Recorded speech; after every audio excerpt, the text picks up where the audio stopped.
Bonjour et bienvenue à tous. Merci d'être avec nous en cette heure presque matinale. J'ai le grand plaisir d'accueillir Pierrick Bailly et Manuel Villas. Bonjour à tous les deux. Bonjour. Pierrick Bailly, il paraît que l'amour commence parfois par un coup de foudre, mais comment finit-il ? Vous êtes né dans le Jura à Champagnole et vous avez grandi, entre autres, à Lons-le-Saunier et dans d'autres endroits du Jura. Je le dis parce qu'on n'est pas très loin, voilà. Vous vivez aujourd'hui entre Lyon et Clairvaux-les-Lacs. C'est ce qu'on trouve sur le site de votre éditeur comme information. Vos romans ont souvent ces régions pour décor. Vous avez publié votre premier livre en 2008, Polichinelle. Depuis, il y en a eu 6 autres, Michael Jackson, L'homme des bois, Les enfants des autres, le roman de Jim et La foudre, un titre qui n'a pas volé sa place dans cette édition de Bibliotopia qui a pour thème l'amour. Julien est berger dans le Jura, il mène une vie tranquille qu'il partage certains jours avec Héloïse, sa compagne depuis quelques années. Ils ont pour projet d'aller vivre à La Réunion. Un matin, Julien ouvre le journal et retrouve la trace d'Alexandre, un ami qui a compté pour lui autrefois. Alexandre est en prison, il a tué un chasseur et en attendant le procès, Julien se rapproche de Nadia, la femme d'Alexandre. Manuel Villas, c'est votre première visite à la Fondation Michalski. Bienvenue. Vous êtes né en Espagne, à Barbastro. Vous vivez à Madrid. Vous publiez depuis les années 80 de la poésie, des essais, des romans. Les lecteurs francophones vous ont découvert à l'occasion de la traduction d'Ordesa, bouleversant livre de deuil, de mémoire et d'amour, qui a reçu le prix Femina en 2019, bientôt suivi d'Alegria, puis Les baisers, et enfin cette Irène, qui a reçu en Espagne le prix du Nadal du meilleur roman espagnol, je crois. Irène est une grande amoureuse de l'amour, mais surtout de Marce Marcelo, son mari disparu. Au volant de voitures haut de gamme, Irène sillonne les côtes de la Méditerranée et fait revivre sa passion confisquée à travers le corps des amants de passage. Très bien. On en dira bien sûr plus tout au long de cette rencontre, mais je voulais commencer par cette phrase. Manuel Villas, hier, vous m'avez demandé quel était le thème du festival. Je vous ai dit l'amour, et vous avez répondu, vivement mais pensif, « Ah si, conozco muy bien ». Je connais très bien. Je connais très bien l'amour. Vous connaissez très bien l'amour. J'ai trouvé que c'était une très belle réponse et je me suis dit, c'est vrai, vos livres parlent énormément d'amour, d'amour familial, d'amour filial, amoureux, désespéré parfois. Les vôtres aussi, Pierrick, je crois que c'est un sujet qui traverse nombre de vos livres. Peut-être pour commencer, cette question que je voulais vous poser à tous les deux, est-ce que d'écrire sur ce sujet vous a permis d'approfondir une connaissance qui était plutôt tirée de la vie réelle, évidemment, puisque c'est là-dessus qu'on se base. Qu'avez-vous appris sur l'amour en écrivant sur l'amour ?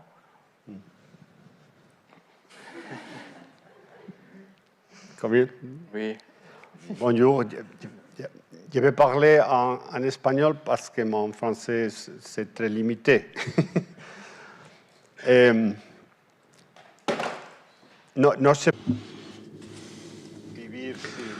On ne peut pas vivre sans amour.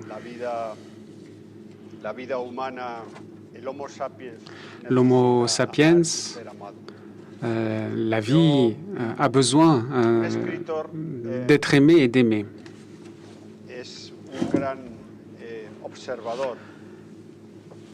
Les écrivains sont de très bons observateurs de la vie.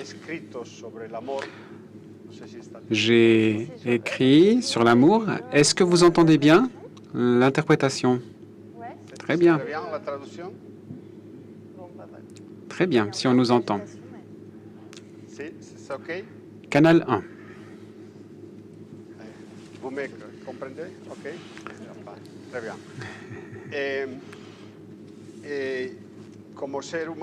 Donc, en tant qu'être humain, j'ai pu constater quelle est l'importance de l'amour pour tout un chacun. Dans mes romans, je ne parle pas d'amour parce que j'ai cherché à écrire sur l'amour. C'est parce que l'amour fait partie de la vie des gens. L'amour est quelque chose de très important. Il en existe de nombreux types différents. Moi, j'ai consacré, pour ma part, 4 romans à ce sujet qu'est l'amour. Lorsqu'un écrivain ne comprend pas quelque chose, il écrit un roman. Moi, j'en ai écrit 2 sur l'amour dans le contexte de la famille, Ordesa et Alegría, toutes 2 traduites en français. Ordesa, d'ailleurs, a obtenu le prix féminin. Et j'ai constaté, bien entendu, que l'amour ne surgissait pas uniquement dans le contexte familial, entre parents-enfants, mais aussi dans l'amour de couple. Il est difficile, l'amour sentimental, et un mot historico-social, une grande construction qui est le mariage. Mais bien entendu, il existe un amour au-delà du mariage, qu'on appelle amour de couple, amour romantique. Et je crois qu'il est difficile de bien nommer ce type d'amour. Lorsque la société éprouve des difficultés pour nommer quelque chose, c'est bien parce qu'il y a un problème. Ce que j'ai pu constater pour ma part, et je crois que c'est très important de le dire, j'ai été obsédé par l'amour inconditionnel. Et l'amour inconditionnel n'existe que de la part de parents, père et mère, vers les enfants. En fait, les enfants n'éprouvent pas cet amour vis-à-vis de leurs parents. Et cet amour inconditionnel n'existe pas dans l'amour de couple, c'est-à-dire entre hommes et femmes ou femmes, ça m'est égal. Parce qu'il existe quelque chose que l'on appelle le divorce. Et de nombreux amours finissent par un divorce. Et qu'est-ce que le divorce? Pour bien comprendre l'amour, il faut aussi comprendre ce qu'est le divorce. Et le divorce est simplement le fait de séparer les biens matériels. L'amour matrimonial, en fait, se trouve sous le joug du capitalisme. Et le seul lieu où le capitalisme n'a pas sa place dans le contexte de l'amour, c'est précisément l'amour biologique, primitif, atavique, qu'éprouve un père ou une mère vis-à-vis de ses enfants. Voilà ce que j'ai découvert en ma vie. Un père, une mère peut donner sa vie pour ses enfants. Ils peuvent donner leur vie pour leurs enfants sans douter le moindre instant. Et j'y ai beaucoup réfléchi. Par exemple, un ami très cher t'appelle au téléphone et te dit « Je suis vraiment dans une situation difficile. Est-ce que tu peux me prêter 10 000 euros ?» Et on réfléchit, 10 000 euros. On a un doute. On a un doute. Tu peux même avoir des doutes vis-à-vis de ta femme, vis-à-vis de ton mari. Et ton mari, par exemple, a besoin d'une greffe du rein. Et il dit à sa femme, « J'ai besoin de ton rein. » Et la femme va dire, « Bon, c'est mon mari. » Mais elle doute. Elle doute quand même. Si ton fils, ton enfant a besoin d'une greffe du rein, il n'y a pas de doute. On ne doute pas un instant. Et je crois que c'est en fait le mandat primitif, atavique, originel de l'espèce. Et c'est une force amoureuse qui va au-delà de tout caractère social qui existe dans la nature. Cet amour-là n'a pas de caractère social. Et la construction de l'amour est une construction sociale et culturelle. n'a rien de biologique. Ça n'appartient pas au monde de la nature. Alors il est vrai qu'on est attiré et qu'on peut tomber amoureux de personnes tout à coup sont attirées l'une par l'autre avec un érotisme sauvage, mais elles vont toujours rester dans le cadre d'une construction sociale. Et là où elle n'existe pas, là où la construction sociale ou culturelle n'existe pas, mais bien un lien atavique et originel, c'est bien entre père et fils. Perche aussi sur le capitalisme à Pierrick, parce que Julien aurait beaucoup de choses à dire sur un amour peut-être hors capitalisme, puisque lui a une manière assez dépouillée de vivre dans sa relation, dans le roman. Mais peut-être aussi sur la construction sociale, ce serait une bonne manière de rebondir à ça, puisque lui-même est... vous développez beaucoup la manière dont il a construit son approche des femmes et des relations en général. Oui, je vous laisse choisir où est-ce que vous voulez prendre le train. J'évoque son enfance et la place de l'amour pour lui qui était là dès le début. Et c'est pas si évident, pas si... je sais pas si... je suis à la fois d'accord avec plein de choses de ce que vient de dire Manuel. Et puis, il y a des points sur lesquels j'observe... mes observations sont peut-être moins unilatéralement positives. C'est-à-dire que moi, si mes filles ont besoin d'un rein, je les leur donne évidemment, même 2, même 10, quoi. Mais je ne sais pas si moi, si j'ai besoin d'un rein, je ne pense pas que ma mère m'en donnera ne serait-ce que la moitié d'un. Et c'est... Elle n'est pas là, hein, donc elle ne peut pas répondre, mais... je ne sais pas si c'est si évident qu'on puisse tout donner à ses enfants.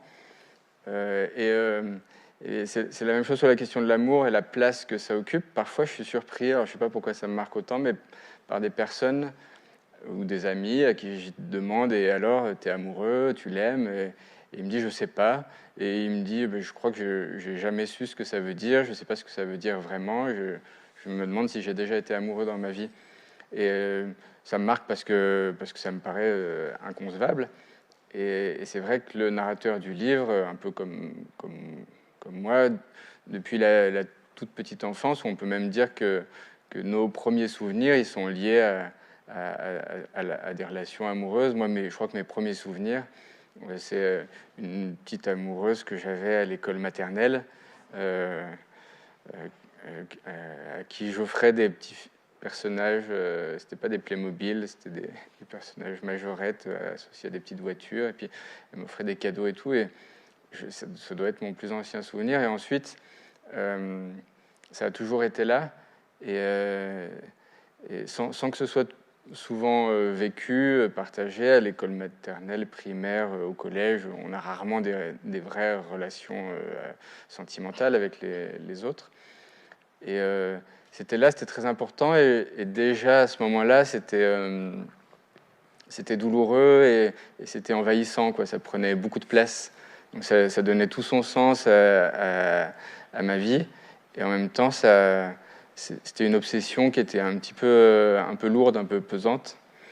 Et d'ailleurs, l'histoire de ce livre, c'est aussi un moment comment, alors pour des raisons peut-être aussi politiques, mais comment il essaie comment le narrateur va essayer de mettre à distance ces élans passionnels pour se construire non pas un confort, mais une forme d'éthique de vie où l'amour a une place, mais pas de la manière aussi tempétueuse qu'il l'avait connu enfant, adolescent. Sauf que la passion revient sans crier gare, comme par accident. D'ailleurs, voilà, c'est l'histoire d'un berger, et un berger, être berger, ça implique la solitude, et la solitude du berger ou du paysan, de l'agriculteur, pendant longtemps, elle était associée à l'absence de famille et même d'amour, quoi. Il y a eu énormément de vieux garçons, typiquement, quoi, pour tous les... Et même si hier, il y a une femme qui est venue me voir en me disant « Mais moi, j'ai été bergère », puis je disais ça justement, que souvent, les bergers, c'était des existences voilà, coupées des autres, dans des fermes isolées. Typiquement, toutes les fermes isolées des Monts Jura, qui aujourd'hui sont soit en ruine, soit servent de refuge. Et bon, elle me disait non, qu'au contraire, l'ancienne bergère que j'ai croisée hier, qu'elle avait eu beaucoup d'histoires tout en étant bergère, mais je crois que pour les hommes, et pendant longtemps, c'était... Et c'est ce qui faisait que le métier était difficile et n'était pas très enviable, alors qu'aujourd'hui, il y a une sorte de retour un peu d'une mode autour de cette pratique, et c'est sans doute lié au fait que maintenant, on n'est plus aussi coupé des autres et du monde, malgré l'isolement géographique. C'est bien son drame d'ailleurs, tous les gens qui viennent l'embêter.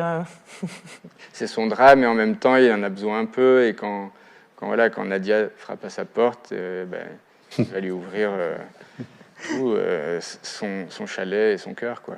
Peut-être,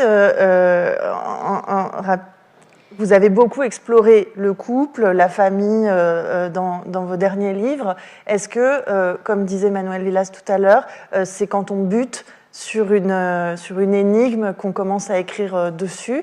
Est-ce que justement d'écrire ces livres vous a permis de comprendre un petit peu mieux cette énigme? Est-ce que c'est un outil de connaissance pour vous, l'écriture? Oui, sans doute, mais moi, ce qui me motive, en effet, c'est le mystère, et le mystère, j'y tiens dans tous les cas. Donc, au départ, il y a des questions, et à la fin aussi, quoi, je pense. C'est les mêmes peut-être d'autres, justement, mais ça fait naître d'autres questions. Je ne crois pas que ça résolve vraiment les énigmes, le fait d'écrire sur telle ou telle chose, tel sujet, mais ça fait naître de nouvelles questions. Peut-être qu'on remplace les questions par d'autres questions, et c'est peut-être d'ailleurs pour ça qu'on écrit d'autres livres ensuite, qui parfois ne sont pas tout à fait les mêmes que les précédents. Et oui, l'énigme ou le mystère comme préalable à l'écriture, ça me semble assez indispensable. Ouais. J'ai par exemple écrit un livre sur un texte autobiographique sur mon père, dont je ne sais pas vraiment comment il est mort, et que j'ai pas vu son corps parce qu'il était trop abîmé. Et je me dis souvent que si j'avais vu son corps, si je savais vraiment de quoi il était mort, vous n'auriez pas eu besoin. J'aurais pas eu besoin d'écrire, quoi. Voilà. Voilà, vous parlez de l'homme des bois. Peut-être que on pourrait aussi revenir sur cette idée de la construction sociale et du social dans le thème de l'amour. Ça me donne aussi l'occasion de revenir au livre. Vos personnages héritent de modèles, comme on le fait tous. Peut-être qu'est-ce qu'on pourrait dire quelques mots, par exemple, sur le couple que représentaient les parents de Marcelo, qui doit beaucoup à la définition de l'amour que le couple d'Irène et de Marcelo a. Et chez vous, Pierrick, le modèle, notamment à travers le grand-père John et sa femme, dont on sait peu de choses sur le couple lui-même, c'est ce que vous écrivez. Mais voilà, quels sont les modèles? Et évidemment, peut-être qu'on va parler aussi de vos parents, du couple de vos parents qui vous a beaucoup influencé et qui a évidemment teinté votre idée de l'amour dans les personnages. Et donc, à travers vous, quel est l'héritage et comment est-ce que ça influe la vie de ces personnages?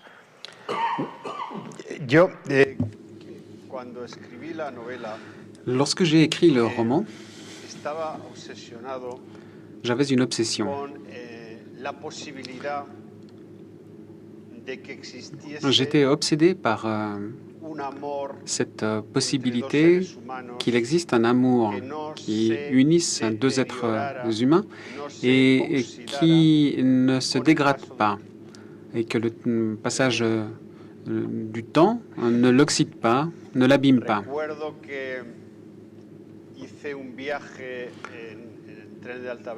Je me souviens d'avoir fait un voyage en TGV entre Madrid et Barcelone. Et j'avais déjà commencé à écrire le roman.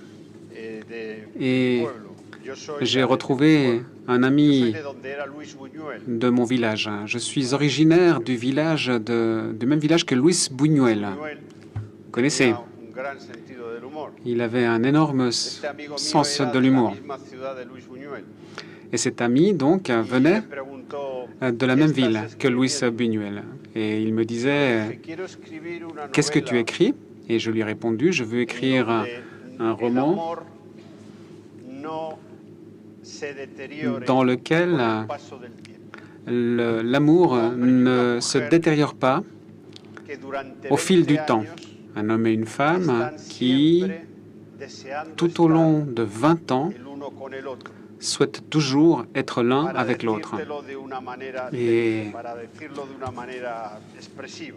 pour le dire clairement, de façon imagée, 20 ans à faire l'amour tous les jours. Mon ami m'a regardé, un peu perplexe, et il m'a dit, « Et quel est le titre de ce roman ?» Alors, moi, je n'avais pas encore réfléchi au titre de ce roman. Et il m'a dit, « Moi, je le sais. » Et je lui ai dit, « Alors lequel ?» Et j'ai dit, « Le miracle. » Il m'a donc dit le miracle. Et ce que je voulais dire, j'étais intéressé par ce sujet de l'amour. Alors, les neuroscientifiques ont beaucoup étudié les hormones.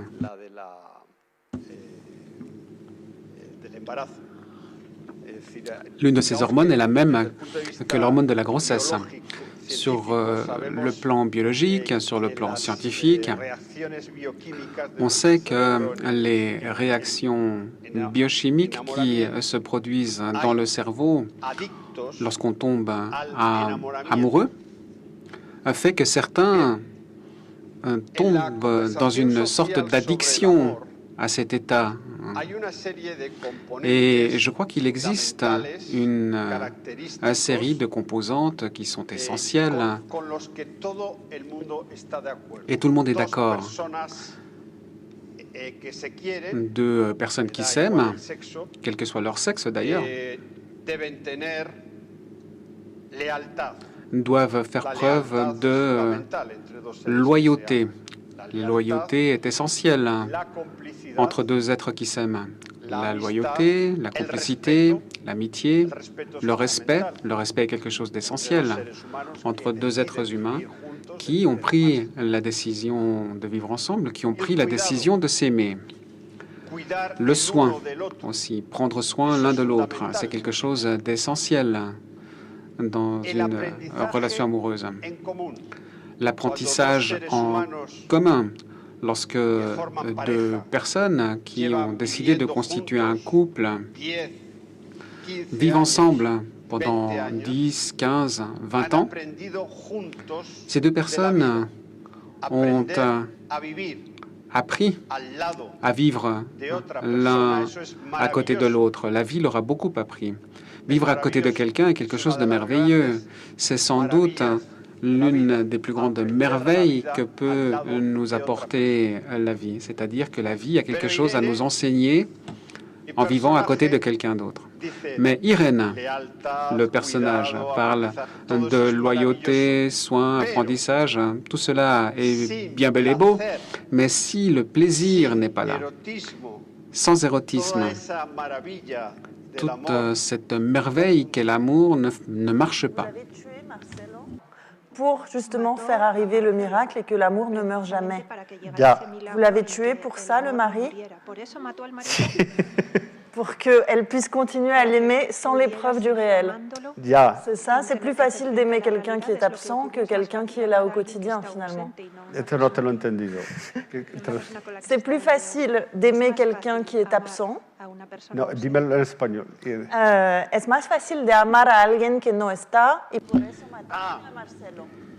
Ella, claro, el problema... A ver, el problema... Oui, alors évidemment, El problema de la novela, de mi novela Irene, es que tiene le un problème giro de de guión mon roman, al 80%, c'est qu'à al 80% de la novela, el lector 80% du empieza roman, leyendo una novela y nous acaba avons un leyendo tournant. otra. C'est-à-dire que le lecteur commence à lire un roman et termine par en lire un autre. Précisément à cause de ce problème. Précisément à cause de ce que je vois dans la vie de tous les jours. Et je crois que la durée de l'amour est précisément le problème. C'est exactement le sujet que je voulais aborder dans ce roman. Pourquoi est-ce que l'amour prend fin? Alors moi, je suis fan du mariage, mais des mariages successifs, en fait.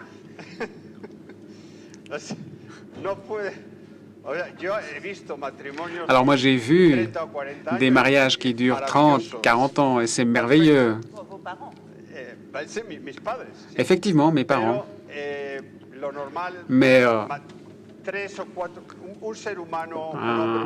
être humain, un homme, une femme, en tout cas, moi, je pourrais leur recommander qu'ils s'adonnent au mariage, mais qu'ils en aient 3, 4, 5 tout au long de la vie. Je crois que 5 mariages, c'est vraiment ce qui est parfait. Vous avez un modèle parental très différent, dont vous parlez justement dans L'Homme des Bois. Je voudrais qu'on parle un petit peu de la manière dont se construit le narrateur de votre livre, qui a beaucoup d'admiration pour son grand-père, qui est chasseur, avec qui il a beaucoup arpenté la forêt dans son enfance, et dont il dit « Autant je sais beaucoup au sujet de son grand-père John, donc, autant je sais beaucoup de choses de son enfance à garder les vaches et à braconner des truites, des lièvres et des renards, autant de sa vie de couple, je ne sais presque rien. » Elle est intéressante, cette phrase, parce que John, c'est un petit peu son modèle de virilité, c'est l'homme auprès de qui il s'est construit jusqu'à sa rencontre avec Alexandre, qui va lui offrir un contre-modèle. Et vous faites évoluer votre personnage, votre narrateur, entre ces deux pôles. Qu'a-t-il hérité de ce grand-père à ce niveau-là, et dans sa vision de la famille et du couple? Quelque chose d'assez classique, parce que oui, c'est un premier modèle. Ça peut être nos parents, nos grands-parents. C'est même plus de 20 ans d'amour et de mariage. Pour le grand-père, c'est une cinquantaine d'années, 60 ans peut-être. Et en même temps, c'est vrai que ce n'est pas des histoires qui peuvent nous faire très envie ou qui peuvent donner très envie au narrateur. Ce qu'il a reçu de son grand-père, c'est quelque chose où l'amour et où son histoire de couple à son grand-père n'existe pas trop, quoi. Et donc le modèle du grand-père, c'est que c'était quelqu'un d'assez bourru, qui avait une forte personnalité, qui avait du charisme. Et donc pour un petit garçon, c'est un modèle assez facile, assez évident. Et puis, parce que justement, il a cette facette romantique et sentimentale, assez vite, il va se rendre compte qu'il ne peut pas s'en contenter. Et grâce à Alexandre, il va essayer de se construire aussi contre le grand-père, mais parfois, voilà, il y a des aspects de ce qu'il a reçu de son grand-père qu'il rattrape par la manche, et même... Et ça devient même un enjeu, typiquement sur la question du couple. À un moment donné, dans le livre, le narrateur a une histoire avec une histoire très compliquée avec une jeune femme. Il a une vingtaine d'années à cette époque-là. Et cette femme plaît énormément à son grand-père. Parce qu'elle-même a une grande gueule, une personnalité très affirmée. Et Julien, lui, sent que leur histoire est vouée à l'échec et il pense beaucoup à l'effet que ça va produire sur son grand-père. parfois, on peut éprouver ça en se disant si je quitte ma compagne ou mon compagnon, que vont dire mes parents, tout ça, c'est un peu rétrograde comme idée, mais là, c'est le grand-père qui le retient, et il se dit même qu'il ne lui dira pas ou que ça risque de l'achever. Et lui, comme je disais tout à l'heure, il est différent en fait et ensuite il va grandir. En fait, après, je dirais qu'on rejoint un peu plus les préoccupations de Manuel Villas. C'est peut-être que l'adolescence de Julien, c'était un peu... il avait les rêves ou des envies qui peuvent être celles exprimées par Manuel, c'est-à-dire que il espérait connaître beaucoup de femmes, plusieurs mariages. Peut-être que Julien, un peu comme moi, il était amoureux d'Anouk Aimée dans la Dolce Vita quand il avait 14 ans. Et à ce moment-là, il se rêvait une existence... typiquement, moi, un peu comme vous, quand j'étais ado, j'étais un peu fasciné par justement les destins un peu de stars qui divorçaient plusieurs fois. Alors, c'est vrai que vous évoquiez le modèle de couple dont je suis issu. Moi, mes parents se sont séparés juste après ma naissance. Donc vraiment l'idée du divorce, dont vous parliez, elle est fondatrice, quoi. Et pendant longtemps, j'ai pensé que c'était que l'amour et le divorce étaient indissociables et qu'il fallait vivre autant. Je ne sais pas si ce qui m'attirait, c'était l'idée d'accumuler les histoires ou d'accumuler les divorces. Et bizarrement, parce que parfois on prend des contre-pieds, c'est vraiment autre chose que j'ai construit dans ma vie. Et justement, les livres, peut-être, me donnent l'occasion d'expérimenter ce que j'ose pas ou ce que j'ai peur de vivre.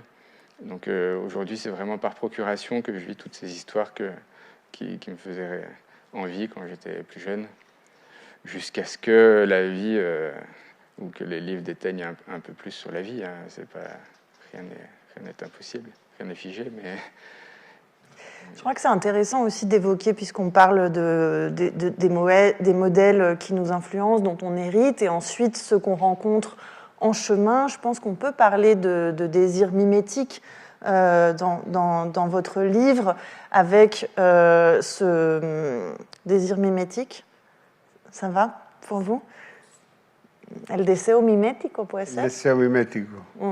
Et parce que, évidemment, il y a une triangulation entre Alexandre, ce camarade de lycée que votre narrateur a beaucoup admiré, et ensuite le fait d'entrer en contact avec sa femme. Est-ce qu'il désire avant tout la vie d'Alexandre? Est-ce qu'il désire sa femme pour ce qu'elle est? Est-ce que c'est possible de dissocier les deux? Il a beaucoup désiré, je ne sais pas si c'est la vie d'Alexandre, je ne pense pas qu'elle l'attire tant que ça, la vie d'Alexandre. Il a construit quelque chose qui ne lui fait pas envie, quelque chose pour le coup de très, très traditionnel.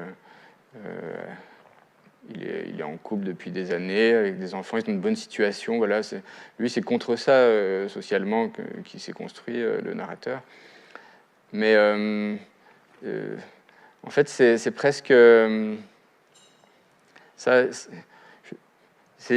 semble évident qu'il cherche à prendre la place d'Alexandre, et en même temps, c'est pas lui qui fait le premier pas vers Nadia. Et c'est Nadia qui vient le chercher. Lui, il subit un peu la loi du désir, quoi, pour rebondir sur ce terme, quoi. C'est Nadia qui est un peu le principe actif d'un point de vue amoureux, d'un point de vue même érotique. C'est elle qui suggère l'érotisme dans l'histoire. Et le fait est que s'il y cède, s'il s'y abandonne, c'est que quelque chose qui va au-delà de simplement la figure de Nadia l'attire. Et c'est vrai qu'il y a ce truc un petit peu vicieux de vouloir occuper la place du modèle de l'adolescent, voilà, des années lycée, quoi, et de réparer quelque chose à cet endroit-là. Et c'est vrai que peut-être que parfois, c'est ce qui est à l'origine d'une histoire ou d'une impulsion amoureuse, de réparer les petites blessures narcissiques de l'enfance et de l'adolescence. Il y a peut-être un peu de ça dans cette trajectoire. Il y a aussi beaucoup de blessures dans le cas d'Irène, mais je voulais peut-être revenir au Milagro, le titre que vous n'avez finalement pas gardé, puisque votre livre en espagnol s'appelle Nosotros, oui. Qui est très différent, puisque ce titre exclut d'emblée la réciprocité de l'amour qu'il y a dans le titre original. Et c'est vrai que l'amour, c'est quand même mieux quand c'est partagé. Yeah. En espagnol, la novela... Effectivement, en espagnol, le titre est Nosotros, nous autres, parce que il existe un boléro de musique traditionnelle cubaine des Panchos qui disait précisément « nous qui nous aimons tant ». Et Adrien Bosque, l'éditeur français, a vu que le personnage principal est une femme et a décidé de changer le titre. Et moi, j'adore ça. Et je dois dire que j'adore que dans chaque pays, on change le titre de mes romans.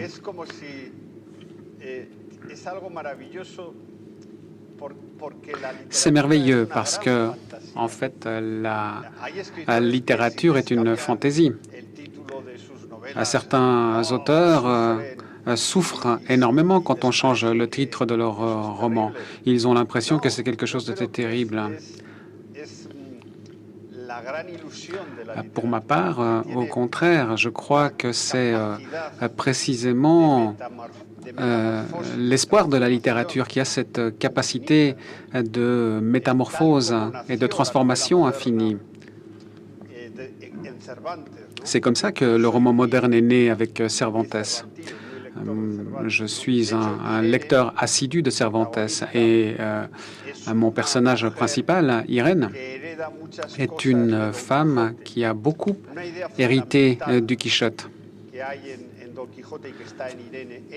L'une des idées principales du Quichotte et qui est présente chez Irène, c'est qu'il faut embellir sa propre vie, même si c'est par l'imagination, même si c'est un mensonge. C'était aussi le cas d'Emma Bovary. Qui concerne aussi le narrateur de Pierrick, qui peut être la folie. Sí, claro. Effectivement. L'autre côté du miroir de l'amour. Estás à côté de la folie. En flirt permanent. Mais je vous pose cette question parce que je trouve intéressant entre la version espagnole et la version française de voir qu'on sort de ce côté partagé de l'amour pour entrer avec le titre Irène, et ça insiste sur la solitude qu'il peut y avoir dans ce qu'on se raconte sur une histoire d'amour. Hay la soledad.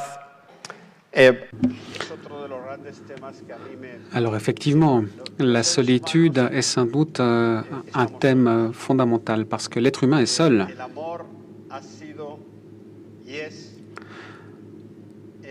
L'amour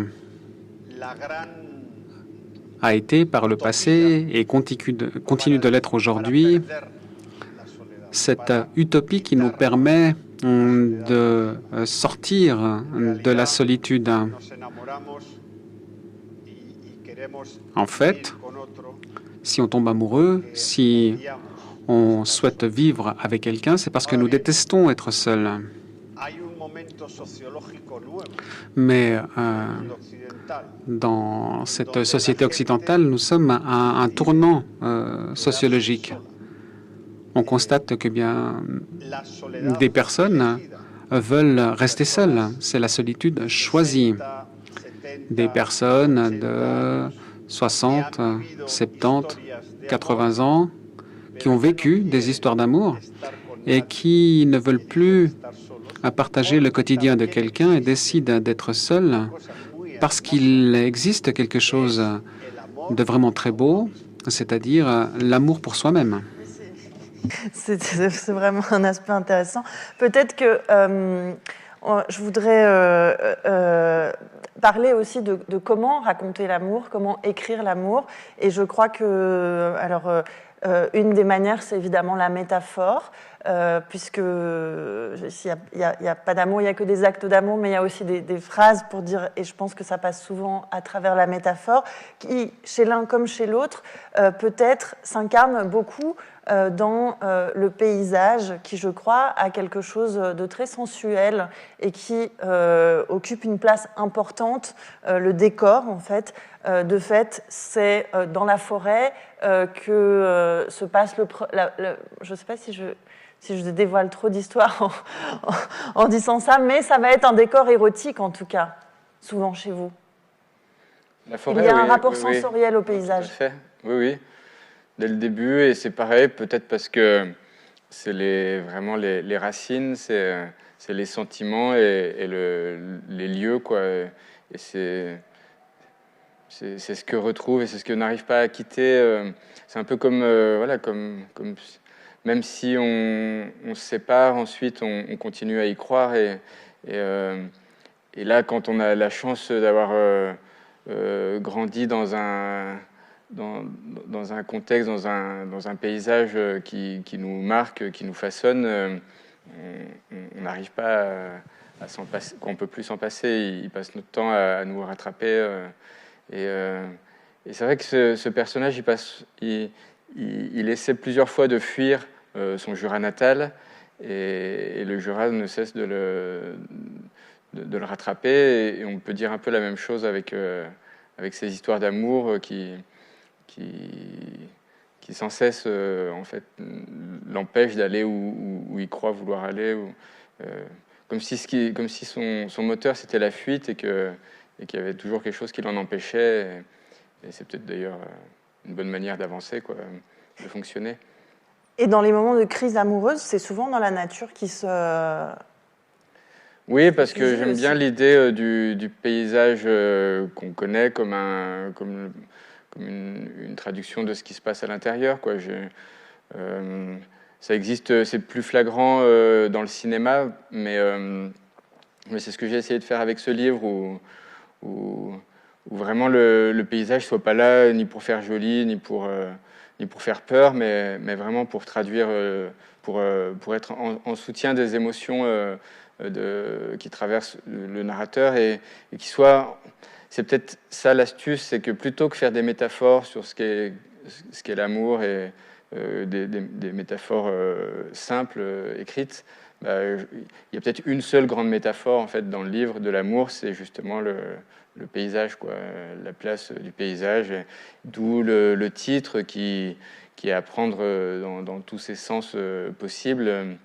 Évidemment, on peut penser au coup de foudre, mais la foudre, on peut aussi l'envisager de manière très, très réelle.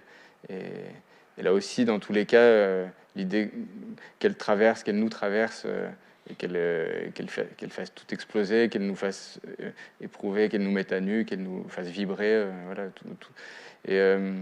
Mais oui, il y avait vraiment cette idée-là de pas essayer encore de faire des phrases sur ce qu'est être aimé, aimer, souffrir et désirer, mais d'envisager, c'est pas un dispositif, mais une manière différente, avec ce paysage qui vient comme en écho en fait de tout ce qui traverse le personnage. De fait, sur un livre de 457 pages, vous n'utilisez que 71 fois le mot amour ou amoureux, contre 290 fois pour vous, Manuel. Vous utilisez 290 fois le mot amour, 290 fois le mot amour dans votre livre. Et Irène prononce 469 fois le prénom de son mari, Marce. Sí. Plus 57 fois quand elle l'appelle Marcelo. Sí. Voilà. Donc... Dímelo en espagnol, que no te... Je comprends mieux pourquoi vous n'avez pas dormi la nuit. Usas 290 veces la palabra amor. Amor en la novela. En la novela, contra 70 por Pierrick. Porque Porque yo creo más en el amor. C'est peut-être parce que moi je crois plus en l'amour. Et 469 veces nombras amarse. Amarse. Sí, ¿Y cómo has sabido todo eso? porque la tecnología también... Comment as-tu pu savoir tout ça? C'est la technologie en fait qui nous donne des outils précieux. Je dis ça parce que je parlais de l'usage de la métaphore pour parler de l'amour. Comment vous avez énormément de passages où vous essayez de définir, où Irène essaye de donner sa vision de l'amour, de définir qu'est-ce que c'est que l'amour. Et on parlait de l'usage de la métaphore à travers le paysage. Del paisaje. Oui. Elle est accro à l'horizon de la Méditerranée. Ah, bueno, claro. Quelle est la place presque sensuelle aussi No. de la mer dans... Bien, tiene que ver con el Mediterráneo. En fait, la Méditerranée, c'est le paysage de mon roman. Dans le livre, la Méditerranée, en fait, est un personnage à part entière. Dans mon roman, et pour le dire en peu de mots, Irène est une théorie du plaisir.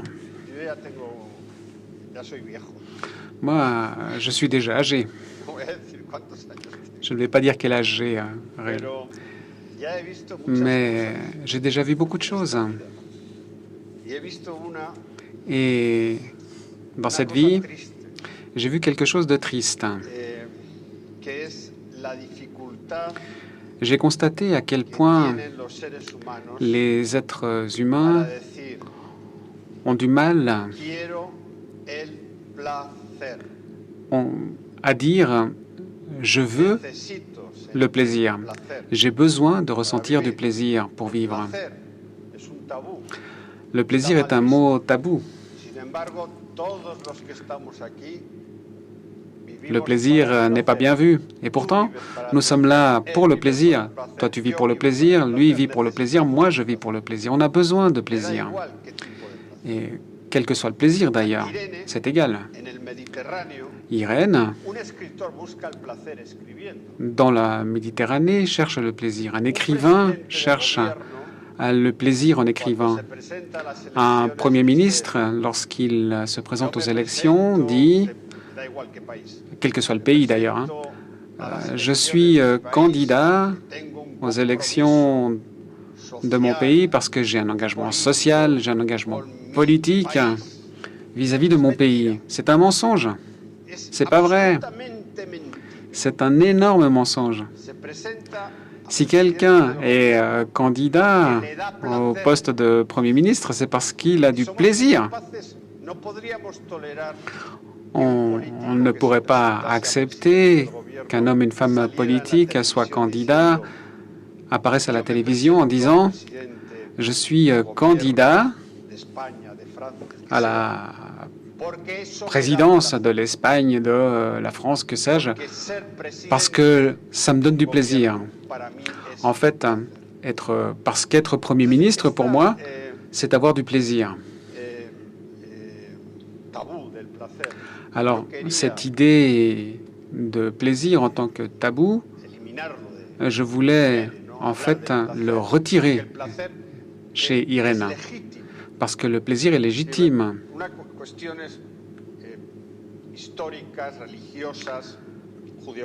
Pour des raisons historiques, religieuses, en tant que société judéo-chrétienne, nous avons été amenés à condamner le plaisir. Et Irène revendique le plaisir. Le roman le fait. En Espagne, dans mon pays, chaque année, 80 millions de personnes se rendent donc en Espagne tous les étés. En Espagne, il y a un peu moins de 50 millions d'habitants et 81 millions de personnes viennent chaque été. Donc en été, il y a 130 millions d'êtres humains. En Italie aussi, en Grèce aussi, dans le sud de la France aussi. La Méditerranée est une véritable obsession pour l'Europe occidentale. Et lorsque j'écrivais le roman, je me posais la question, pourquoi est-ce que 80 millions de personnes viennent dans le Méditerranée? Parce que c'est un bel endroit. ¿Por qué no en el Jura, dans la région ici? Por el placer, C'est par plaisir. el sol, Le soleil, la lumière, el buen tiempo, la comida, le climat, son todos placeres físicos que la tienen que ver nourriture. con Il s'agit donc de plaisirs physiques qui ont trait à la volupté. Et je crois que l'un des principaux théoriciens du plaisir était Charles Baudelaire, voluptuosidad. lorsqu'il parlait de la Y volupté. entonces, por eso yo quise, Et pues, c'est bien la raison pour laquelle j'ai voulu utiliser des métaphores, la Méditerranée, le luxe. Dans ce roman, on parle de montres de luxe, de voitures de haut de gamme, d'excellents repas. muy sensorial. C'est effectivement quelque chose de très sensoriel. Et en fait, dans le débat public, parler de plaisir est source de gêne parce que toute l'Europe occidentale a des origines judéo-chrétiennes, une culture qui nous amène à éprouver des problèmes vis-à-vis de cette notion de plaisir. Et en tout cas, pour ma part, moi je suis né, je suis venu au monde pour être heureux, pour avoir du plaisir, pour la jouissance, pour bien manger, pour aimer beaucoup de personnes et être en harmonie parfaite avec la Méditerranée, le soleil, avec tout ce qu'elle offre, parce que la vie est quelque chose de merveilleux. Et je crois que la défense du plaisir, c'est aussi défendre la vie.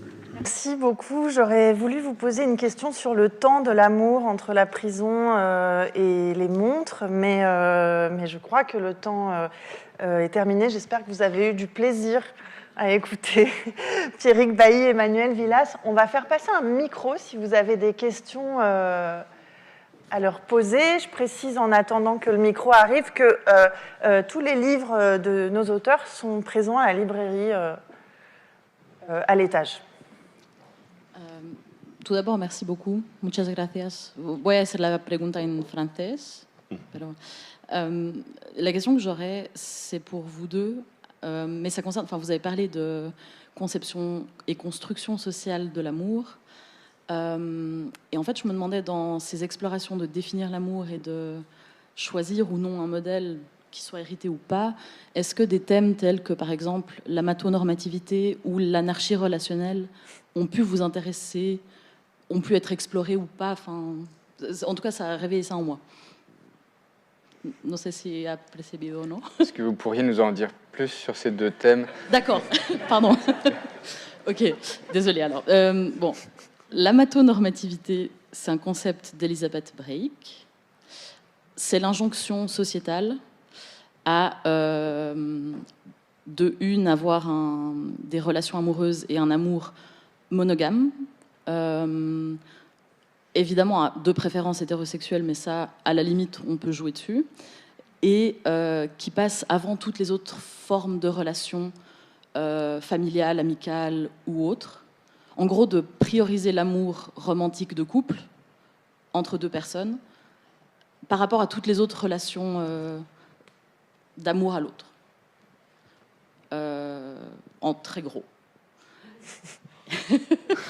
Et l'anarchie relationnelle, je sais moins bien la définir, mais c'est plus en lien avec briser les hiérarchies entre les relations humaines. En tout cas, comment moi je le comprends. C'est pas forcément lié à l'amour en tant que tel, plus aux relations interhumains. Et comme vous parliez d'amour et de relations humaines, mais que j'avais l'impression que c'était quand même... Vous avez parlé de traditionnel, entre guillemets. Enfin, je me demandais si dans cette quête de définition et de chercher à comprendre pour l'un pourquoi, au bout d'un moment, l'amour s'arrête, et pour l'autre, comment on vit. Enfin, voilà, je me demandais si c'était des thématiques qui avaient pu être explorées, peut-être sans ces termes-là, du coup, mais... je ne sais pas si c'était clair. Sans ces termes-là, parce que je ne les connais pas, puis c'est pas... j'ai pas forcément... un bagage théorique sur la question. En tout cas, je ne vais pas explorer ces questions-là qui sont très débattues, très réfléchies en ce moment, et c'est très intéressant. Et c'est vrai que j'ai conscience qu'il y a quelque chose d'assez classique dans le cadre que je propose, et en même temps, je pense que justement la façon dont se comportent les personnages, tout ce qui se passe, reflète peut-être une ouverture morale qui finalement est assez compatible avec toutes ces réflexions, quoi. Moi, j'ai pas vraiment l'impression, en vérité, d'avoir de barrière morale, et ça permet aux personnages d'expérimenter ou parfois des situations, mais après,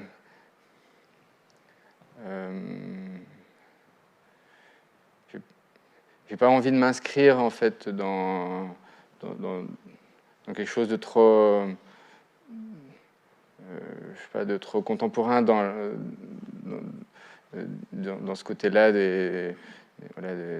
dans ces courants de pensée et tout ça, mais pas parce que mais parce que ce serait artificiel de ma part, quoi, parce que c'est pas ce que je vis, c'est pas ce que je traverse, et pour autant je suis toujours très curieux et très ouvert à toutes ces idées, et en même temps constater que tout est possible. C'est comme ce que je disais au début, parfois on me dit je sais pas ce que c'est être amoureux. Récemment, tout le monde a un peu lu une étude qui disait que les jeunes étaient beaucoup moins attirés par la sexualité. Il est beaucoup question des personnes qui n'ont pas de désir, et voilà. Et moi, je suis ouvert à ce que tous les modes de vie puissent exister, mais ça ne vient pas nourrir le travail d'écriture de manière concrète, même si sans doute un peu finalement, quoi. Est-ce que je peux ajouter que j'ai l'impression aussi que dans vos livres, vous travaillez beaucoup sur la normativité sociale, pour le coup, avec des personnages qui ont des vies qui peut-être ne correspondent pas à ce que le contemporain appelle la réussite professionnelle, qui vivent un petit peu en marge, et que vous faites aussi un gros travail de déconstruction à ce niveau-là, et qui ensuite déteint peut-être sur les relations amoureuses des personnages, puisque c'est souvent le contexte social influence les histoires qu'on vit. Oui, en même temps, ça se traduit uniquement par le récit et par l'histoire, quoi. Il n'y a jamais de discours qui vient souligner. J'ai toujours très peur du discours qui vient expliquer au lecteur. Je préfère que ça passe par les relations entre les personnages et par l'histoire.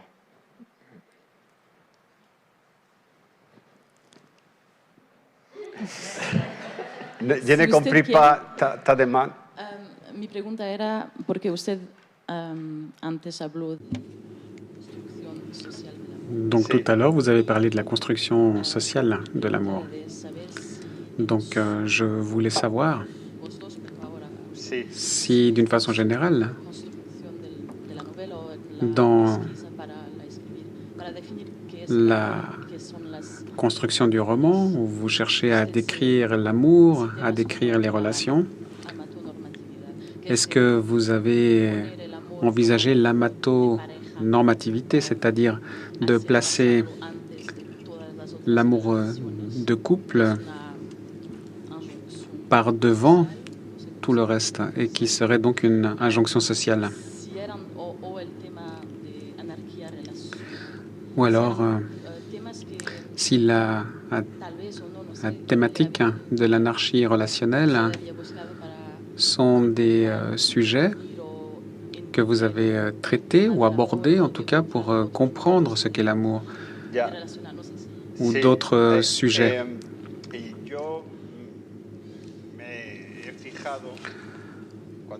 Alors, de mon côté, lorsque j'ai écrit ce roman, j'ai bien entendu essayé de voir quelles sont les nouveautés sociologiques dans le domaine de l'amour.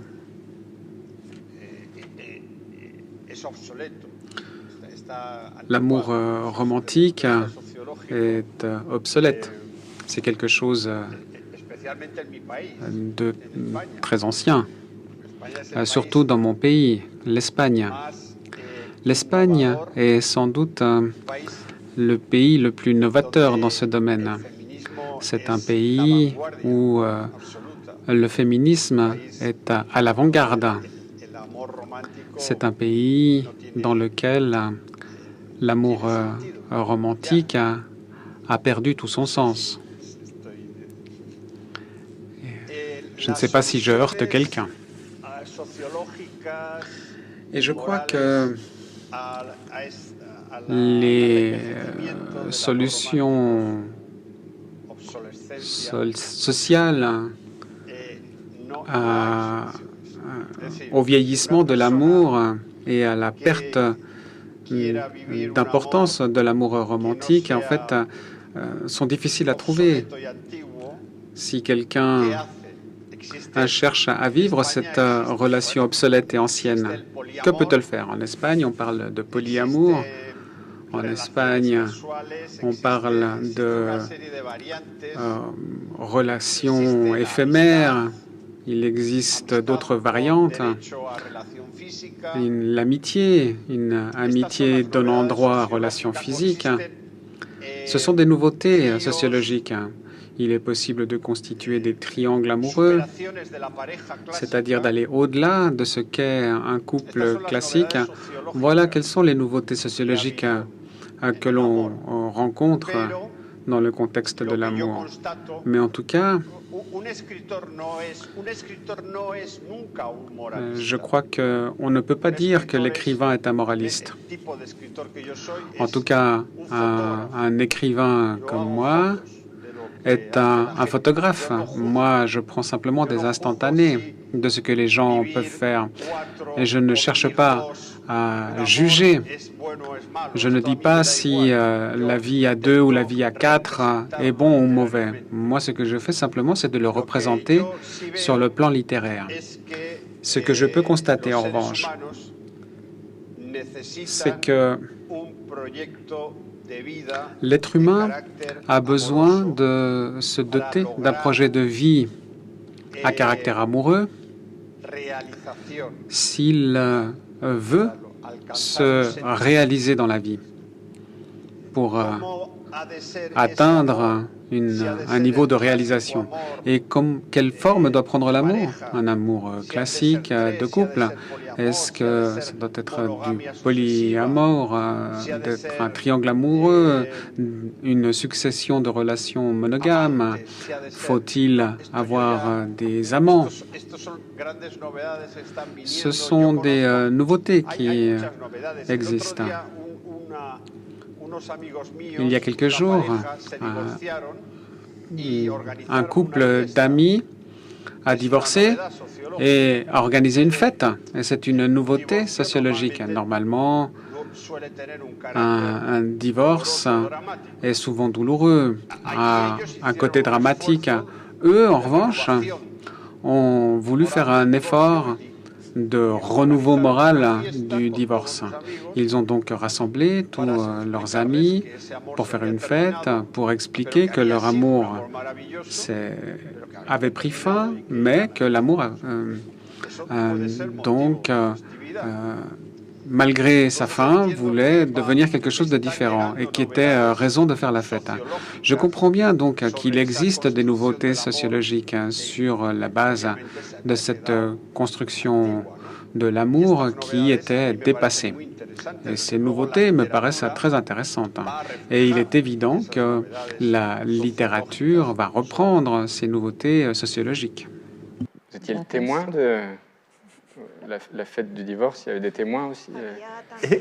Testigos, como en el matrimonio. Sí, con testigos. Oui, effectivement. Dans cette fête, oui, vous avez tout à fait raison. Dans cette fête, il y avait des témoins. Mais pourquoi faudrait-il qu'un divorce soit dramatique?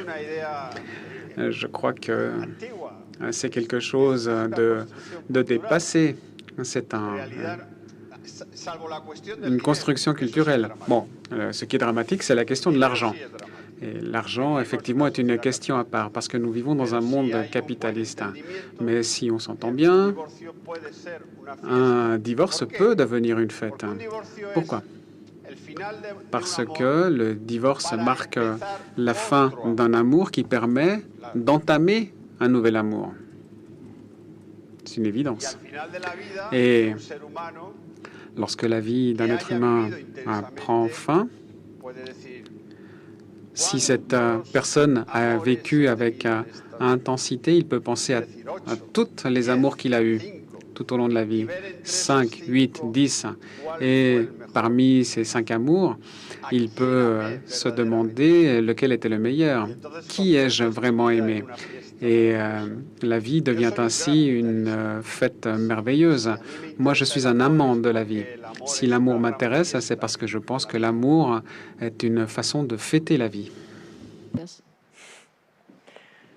Est-ce qu'on a le temps? Es un momento, vuelvo a lo mismo. En fait, je reviens toujours à ce même sujet. Qui a dit qu'on soit venu au monde pour souffrir? Non. Nous sommes venus au monde pour être heureux et pour profiter de la vie. Et en fait, le désamour qui a été une source de souffrance doit être dépassé. Et en tout cas, moi, je ne veux pas que les gens souffrent. Je veux que les gens tombent amoureux. Que haga el amor todos los días, vamos. En fait, que les gens fassent l'amour tous les jours. Sinon, quel serait le sens de la vie? Alors, bon, attention, parce que ça, c'est vraiment important. Peut-être pas tous les jours, mais en tout cas, si l'être humain, si les gens ne font pas l'amour au moins 2, 3 fois par semaine, que fait-il dans la vie? C'est mieux amour que souffrance, que je sais pas. Yo estoy haciéndome rico. Non, les écrivains deviennent riches. Enfin, les écrivains écrivent Ulysse 2 et je ne peux pas faire l'amour. Non. En fait, l'érotisme est la vérité de l'être humain. Parce que c'est complémentaire quand même. Est-ce qu'il y a du plaisir s'il n'y a pas de temps en temps du déplaisir? Est-ce qu'on peut identifier le plaisir si... Es un placer intensísimo. Alors c'est un plaisir immense, métaphysique, existentiel, philosophique. Alors, effectivement, la banalisation de l'érotisme me paraît très inquiétante. C'est quelque chose de terrible. La banalisation de l'érotisme à l'heure actuelle se traduit par la pornographie, ce qui est horrible. L'érotisme est quelque chose de merveilleux. C'est beauté, c'est esthétique, c'est philosophie. Et banaliser cet érotisme est terrible. Est-ce qu'il y a une dernière question? Oui, il y a... Ici, attendez le micro, on va vous donner un micro. Sí, ya me ha sorprendido que cuando habla de... Effectivement, j'ai été surprise lorsque vous parlez du divorce. Ça peut être merveilleux. Moi, je pensais que vous alliez aborder la question des enfants. Oui, effectivement.